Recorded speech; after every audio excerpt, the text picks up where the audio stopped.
a lot of the Chinese educator, right, like the Nanta as well, particularly. So when they graduate, they find that they have a lot of struggles, right, in the civil service, especially because the working language there is English. And I think even in the MNCs, I've heard of some Chinese ed who have gone to work in the MNCs, like yourself and others as well, and somehow they managed to overcome the challenge, right, of English. Do you know of Chinese ed who have done well in the MNCs, or they have gone into business and done very well? Yes, Mm. yes, yes. I think going to business is is one way out at that time. So Mm. language barrier is something that depend on individual, because someone can pick up the language very fast.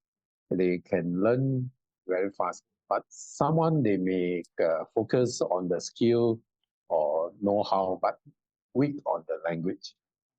So this group of people, if they have the opportunity to excel in terms of the know-how, I got a friend Yeah.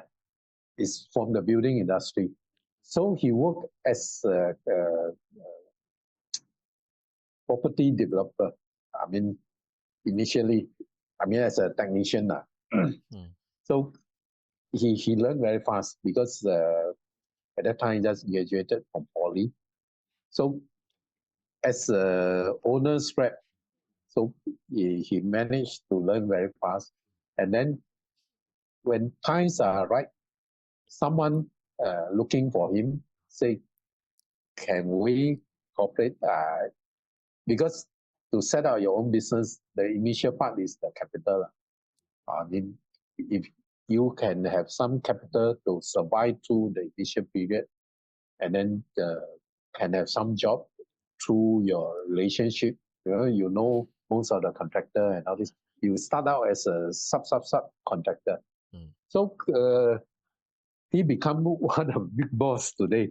Very successful in industry, in the building industry, and later on he not only do the building industry, he do the reclaiming job, and then he become one of the Singapore biggest reclaim. Uh, you know, previously those reclaiming job is always taken by Japanese company, then later the Korean people, and Mm. nowadays is this Singapore company that always got the reclaiming job. Oh, is it? Okay. I didn't know Yes, that. yes. So the know-how. So not only repeating, and initially he just work as a subcon and then do as a main con, and then you try to branch out to those declaim, C declaim, So this is also some new technology, and he managed to overcome, and then uh, Yeah. definitely with some support. I mean, his relationship, learn the technique, Yeah. Yeah. and then he's very successful. Do you think it's almost like a blessing in disguise that he was not English ed? Because if he's English ed, he could have Yes, maybe. probably just gone the mainstream, right? Yes, yes, yes. Uh, some of my friends, Mm. how, yes, I mean, definitely my schoolmate and all this, although some are still,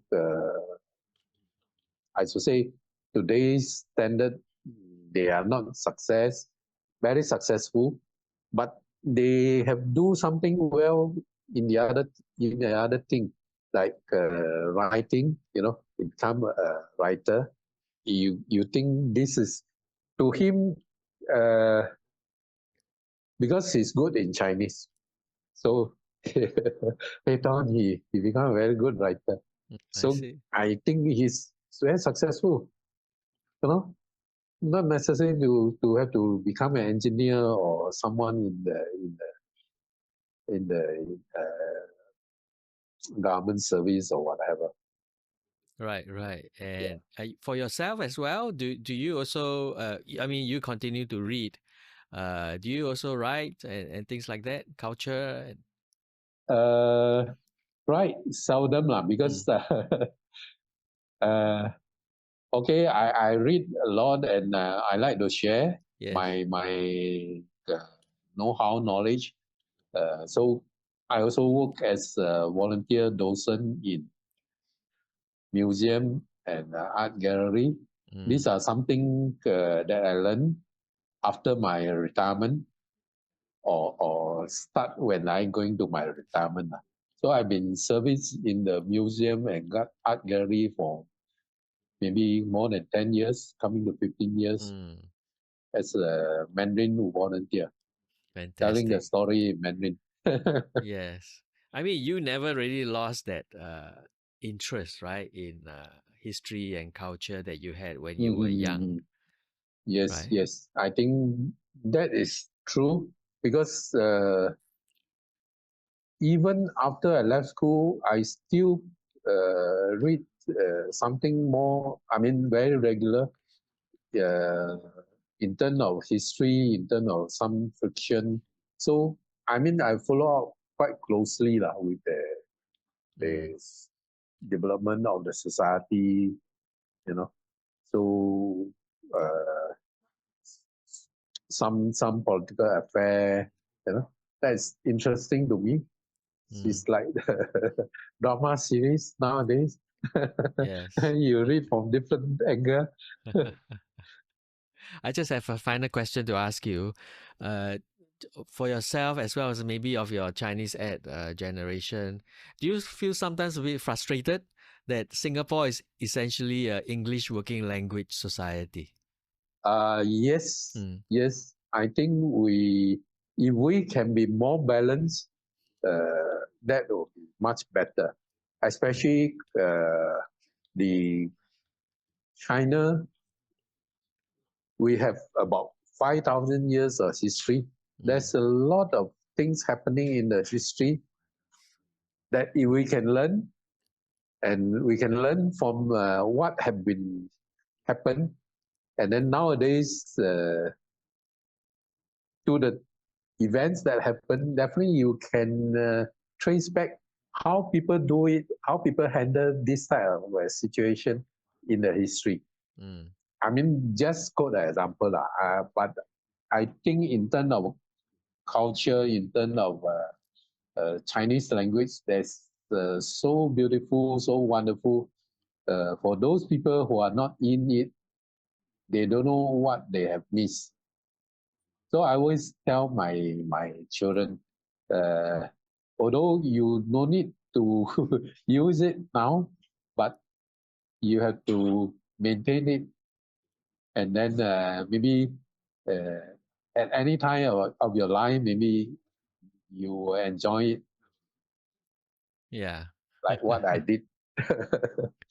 Yeah, and also the people as well, isn't it? Like Singaporeans, one of the worst national habits is to judge people based on their language, right? If someone cannot speak English, we tend to conclude the Yes, person is yes, no good, is not yes. capable, I right? think, yeah lah. I mean, we really go a bit too far. Mm, I mean, it can be more balanced in terms of handling of Chinese language yeah. and know more about our own culture background for as a Chinese Singaporean, because there's really a treasure. Mm. If you totally miss it out, that's really a big loss. Thank you very much, Siow Kai, for doing this podcast in English. I appreciate that. So that we can cross the bridge, right? And try Yes, to yes, yes. understand the world and the jobs and the lives of the Chinese ed. So, very happy to have you talk about your experiences.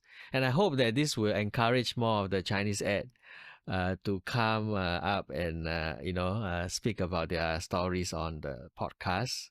Hopefully there'll be Yeah, more. yeah. If you know of more, let me know. Yeah, sure, sure, sure. Thank you very Okay, much, thanks, Sao thanks Kai. for your invitation. Yeah, thanks, thanks. Yeah, talk to Yeah. you again. All right. Yeah. Okay, yeah, bye. Bye bye.